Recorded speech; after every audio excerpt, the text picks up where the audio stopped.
Kok bisa turun banyak? Dari gendut jadi kurus. Ini yang terjadi di dalam tubuh. Pernah nggak kamu ngaca, lalu kaget sendiri? Daguku tinggal satu. Atau pas lagi naik tangga, tiba-tiba nggak ngos-ngosan lagi. Terus ada yang nyapa, kamu kurusan ya? Padahal kamu cuma niat ngurangin martabak seminggu 2 kali. Ajaib. Nggak juga. Tubuh kamu itu memang sepintar itu. Halo, saya Dr. Erta, spesialis jantung dan pembuluh darah dari Klinik Kiera. Hari ini kita bahas kebalikan dari video sebelumnya. Kalau sebelumnya kita bahas kenapa lemak tubuh bisa terus bertambah, sekarang giliran kita bongkar. Kok bisa ya lemaknya pergi? Tubuh kita itu nggak pelit, tapi strategis. Begitu kamu kurangin asupan makanan atau mulai banyak gerak, tubuh langsung buka gudang cadangan. Lemak. Bukan karena dia baik, tapi karena dia harus tetap kasih energi biar kamu itu nggak pingsan di kasur. Awalnya, tubuh nggak langsung ngambil dari lemak. Dia ngambil dulu dari glikogen. Ini adalah cadangan gula di hati dan otot. Nah, ini kayak uang receh di dompet. Gampang diambil, tapi cepat habis. Cadangan glikogen ini biasanya cukup untuk kegiatan rutin kamu sehari-hari. Kalau misalnya kamu olahraga hanya 1 kali seminggu, defisit kalori yang kemudian timbul itu tidak akan bisa menghabiskan cadangan glikogen. Karena besoknya cadangannya itu diisi kembali oleh burger dan pizza yang kamu makan sambil nonton Mission Impossible di bioskop. Nah, begitu glikogennya menipis, tubuh bilang, oke deh, buka brankas. Nah, disinilah lemak mulai dipecah jadi asam lemak bebas lewat proses bernama lipolisis. Nah, ini kayak menukar celengan receh jadi uang kertas buat belanja mingguan. Asam lemak ini dikirim ke pabrik energi di dalam sel, mitokondria. Di sana dia dibakar pakai oksigen. Hasilnya jadi energi, karbon dioksida, dan air. Karbon dioksida kamu buang lewat nafas. Airnya keluar lewat keringat dan urin. Kalau misalnya kamu kurusan, itu sebagian keluar lewat hembusan nafas. Jangan salah ya, ini nggak semudah kedengerannya. Tubuh itu cerdas. Kadang dia terlalu cerdas, dia mikir, kok kalori masuk makin dikit ya? Kita hemat-hemat aja ya. Ini disebut dengan adaptif termogenesis. Metabolisme akan melambat biar kamu nggak keburu kurus. Makanya, diet yang terlalu ketat itu bisa bikin tubuh masuk mode irit. Kamu makannya sedikit, tapi berat badan nggak turun-turun. Tubuhmu panik. Jangan buang lemak. Siapa tahu besok nggak makan lagi. Nah, di saat itu, otot pun jadi korban. Kalau misalnya asupan protein minim dan kamu nggak olahraga, tubuh bakal ambil energi dari otot. Kamu jadi kurus, tapi lemes. Kurus kering, bukan kurus yang sehat. Jadi penting banget ya untuk makan cukup protein dan tetap aktif. Biar ototnya itu tetap ada, dan yang dibakar itu benar-benar lemaknya, bukan massa otot yang berharga itu. Tubuh kamu juga akan mengalami perubahan hormon.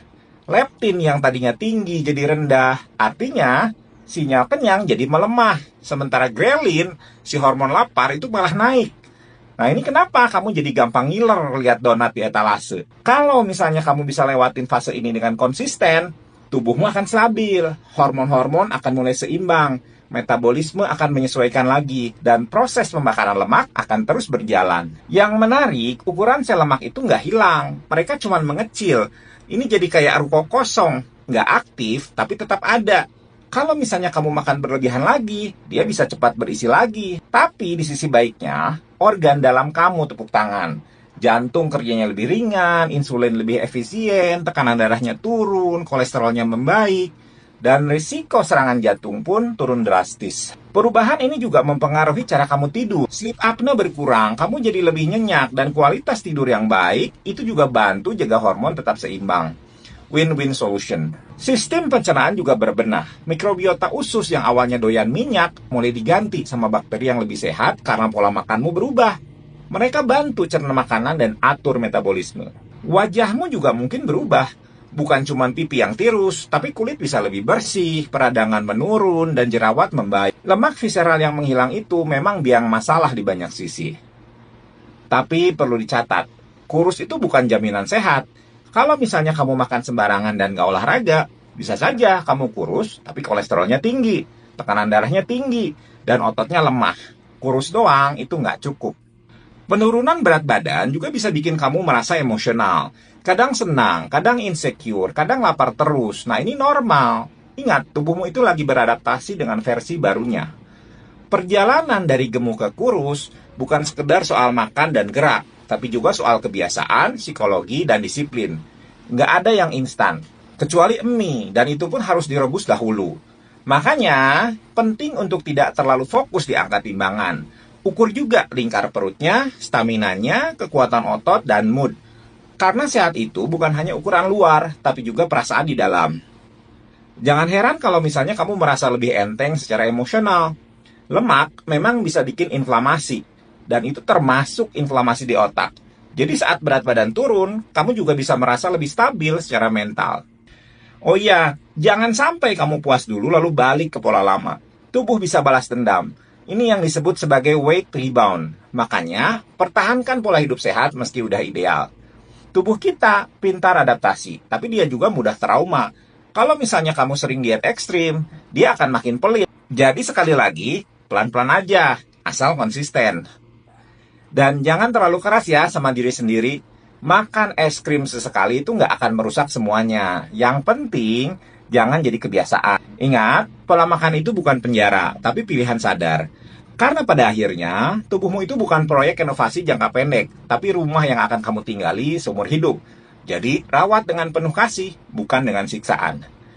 Kurus adalah hasil sampingan dari hidup yang sehat, bukan tujuan utama. Fokus keseimbangan, seperti makan, gerak, tidur, dan bahagia. Maka tubuh akan menyesuaikan dengan sendirinya. Dan jangan lupa bersyukur, karena kamu sudah lebih jauh dari versi dirimu yang dulu. Berat badan boleh turun, tapi semangatmu harus naik. Itu yang paling penting. Yuk, terus rawat tubuh ini, karena yang paling keren dari proses penurunan berat badan, bukanlah soal penampilan, tapi soal kamu yang berhasil menang atas dirimu sendiri. Mau tes jantung lengkap dari EKG, echo, sampai treadmill, semua ada di Klinik Kiera. Yuk daftar sekarang.